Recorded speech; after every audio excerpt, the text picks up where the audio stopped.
హిజ్కియా అంటున్నాడు, మృతులు నిన్ను స్తుతించారు కదా ప్రభువా, సమాధిలో నీకు స్తుతి కలగదు.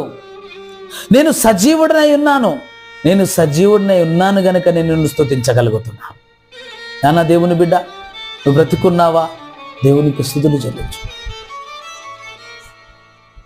నీవు సజీవుడివై ఉన్నావా? దేవునికి కృతజ్ఞతాస్తుతులు చెల్లించు. దేవునికి స్తుతి పాడు. ఒకవేళ నీవు ఆయనకు కృతజ్ఞతాస్తుతులు చెల్లించడం లేదు, నీవు ఆయనను స్తుతించడం లేదు, నీవు ఆయనని ఎంత మాత్రం కీర్తించడం లేదు, అయితే నీవు శరీరముగా నీవు సజీవుడిగా ఉన్నావేమో కానీ నువ్వు ఆత్మ పరిధిలో నీవు మరణించిన వాడవే. నీవు ఆత్మ పరిధిలో మృతువే, మృతురాలివే, మృతుడవే. నీవు సజీవుడివా? సజీవురాలిగా ఉన్నావా? బ్రతికున్నావా? చనిపోయావా?